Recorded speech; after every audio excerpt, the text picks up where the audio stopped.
Sampurasun, assalamualaikum warahmatullahi wabarakatuh. Kumaha daramang palawargi Sun TV. Mudah-mudahan urang sadayana aya dina kasehatan, digampilkeun milik rezekina sareng digampilkeun sagala pamaksadanana. Amin. Dina waktos ayeuna simkuring biasa aya hiji carios atanapi hiji dongeng anu judulna Di Jero Tayo. Nah, sahabat dong Sun TV, hayu urang langsung we kana dongengna anu judulna Di Jero Tayo. Ujung ngadangukeun.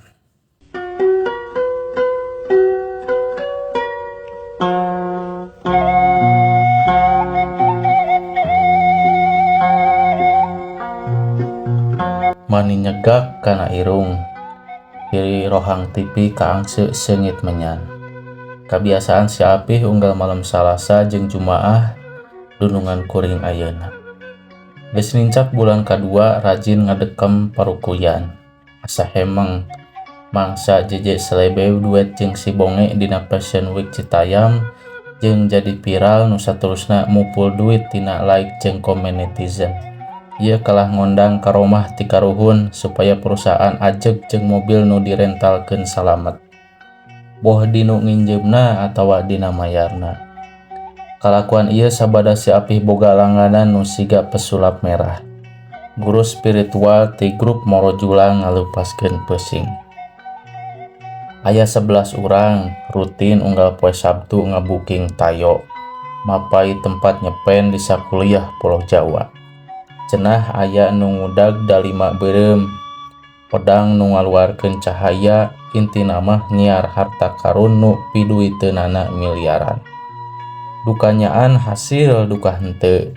Tara dibikeun ka batur order nyepiran oge sok dicekel ku manehna sorangan. Sok bayangkeun si Ahpi teh kaasup jalma balaga. Hayang diladenan jeung cadu ditutuh eta. Ari ieu bet kalawan leah jadi supir jeung ngarangkep tour guide sigana keremen interaksi, komunikasi jeung kapangaruhanisasi. Dunungan nu geus aya 3 taunna ngokolakeun travel jadi pindah pileumpangan. Lain kaluar tina ageman nu geus pasti ngan jadi arang salat, absen Jumaahan jeung teu ngayakeun pangajian rutinan deui. Ieu mawa pangaruh ka kuring, Imron, Bayor, jeung Kang Adi. Musola nu sasarina dipake berjamaah jadi tiiseun. Rumasa kuring oge sok sakapeung kaliwat atawa elat waktu. Anteng ngurus mesin jeung meresihan jero mobil nu rata-rata ukuran gede. Tapi ari los teuing mah henteu. Seungitnya doy. Apih masuk tenang ari ngambe nu kieu teh. Punten Pih, abdi masuk kalah keeuman. Asa bakal aya nu kaluar tina parukuyan siga si Jin dina film Aladin. Mun Idoy ngarti ilmu bisnis bakal mafhum kunaon Apih sok nyenget menyan. Taya bisnis tanpa ngalibatkeun hal gaib ayeuna mah kudu ngindung ka waktu mibapa ka zaman. Pih, atuh hoyong pajeng mah kieu ku abdi cuang video nalika Apih nyupiran tapi dibuligir.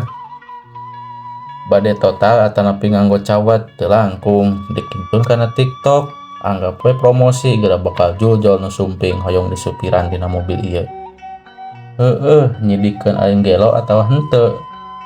Si Apih mencereng tapi bibirna ngarenyu tandana teu ambek. Sigana ngabayangkeun sorangan mun nya kajadian nyupiran bari dibuligir. Ayeuna jam 1 jalan kayak mobil dibawa ku Wahyu. Aya orderan piknik ka Palabuhan Ratu. Mata ku ayahna bersihan heula. Basa kamari Apih apluk-aplukan ka Cilacap bari jeung aya nu mabok sagala.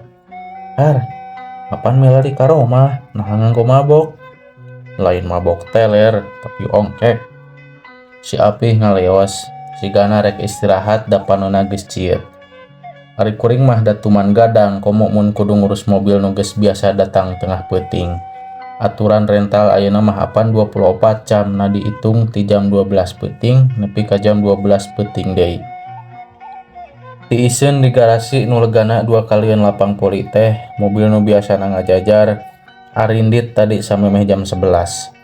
Barudak aya nu ngenekan jeung aya nu balik ka imahna. Kuring bener-bener sorangan. Hayang mah ngagoledag bari nyoo HP. Ngan tayo cekelan kuring kudu dibersihan samemeh Wahyu datang. Ceg kana selang sorolok panto selengseng sengit malati mani ngadalingding. Datangna tina jajaran jok tukang.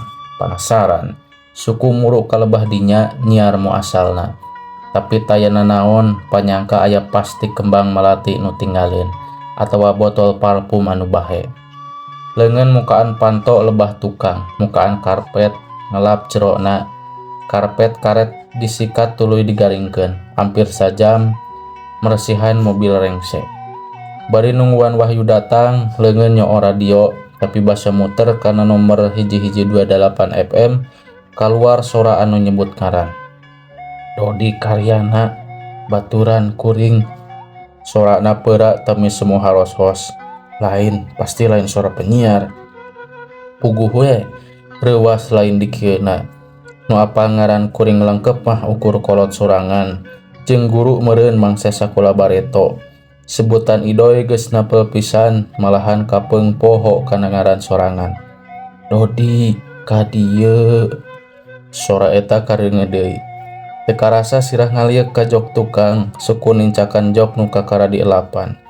Di juru kursi pangsisina kaciri aya nu diuk, buukna panjang, rada nyangigir jadi beungeutna teh sidik. Siga nu diserep leungeun ngaragamang kana buuk nu keur diuk, lalaunan disingraikeun. Astagfirullah, geuning beungeutna rata taya irung bibir jeung panon, ngan angger kadenge sora ngaharewas. Dodi, ulah ka mamana. Bibir calawak bari ngeleper. Gancang ngajeleng kaluar nubruk rohangan TV. Suku ngalayak parukuyan nu can pareum. Karasa panas narep-tep teu dirasa. Nyokot sarung dikurubung asagep si beungeut rata nyekelan kana punduk. Sarung cipruk nungguan waktu mani asa ngampleng. Wahyu datang jam 3 cenah beuteungna murilit jadi diobat heula. Mikeun kunci najen wegah maksakeun nuturkeun kaluar. Apanan garasi kudu ditutupan ti jero. Basa si tayo ngageuleuyeung kaciri aya nu ririaban dina jok tukang. Gancang tutulak sup ka jero ngaringkuk deui nepi ka lesna. Udang teh diguyahkeun ku api, panon poe karasa nojo kana panon. Subuh kaliwat deui. Aya mobil nu datang elat kudu dibersihan lek langsung ka Pangandaran. Ukur unggek nyokot selang ngahurungkeun mesin penyemprot. Salila bebersih pikiran manteng ke Wahyu. Kumaha lamun peuting ngaheureuyan manehna. Doi, aya trouble. Si Api hari was-was. Mobil nu mana? Mobil tayo nu dibawa ku Wahyu tiguling. Innalillahi, kumaha penumpangna? Aya nu parna 2, sesana mah walagri luka ringan. Wahyuna? Wahyu marada ripuh, can sadar nepi ka ayeuna. Ngahaja ka rumah sakit sorangan, ngabasuk Wahyu nu kudu istirahat rada lila. Cenah matak mobil teu guling, teu pupuguh aya nu meuntas. Awewe nu buukna panjang jeung beungeutna rata. Basa dicaritakeun ka si Apih ukur melong bari seuri leutik. Kunaon kalah seuri Pih? Teu percaya ka abdi. Si Apih ukur melong ngan lalaunan bibirna engap. Aya nu ngahaja milu keur ngajaga mobil urang. Nu jelas mah nyilakakeun teu ngajaga. Ditembalan bari ngaleos hate beuki yakin rek eureun gawe. Si Apih geus selain tuturkeuneun ayeuna mah. Cag pamirsa. Kitu panginten dongengna anu judulna Dina Jero Tayo karya Lemuel. Ieu nyarioskeun nyaeta Kang Idoy anu damel di hiji perusahaan rental mobil anu dununganana nyaeta percaya karena hal-hal mistis. Anu akhirna nyaeta aya anu ngajurigan atau penampakan dina hiji bus anu nembungan ka Kang Idoy, terus anu jadi sabab nyilakakeun mobil si Tayo anu disupiran ku Wahyu. Sakitu panginten pemirsa, mudah-mudahan tiasa ngahibur. Diantos di video salajengna nya. Teu hilap di komen sareng subscribe. Hapunten bilih aya kakirangan sareng kalepatan. Wassalamualaikum warahmatullahi wabarakatuh. Sampurasun.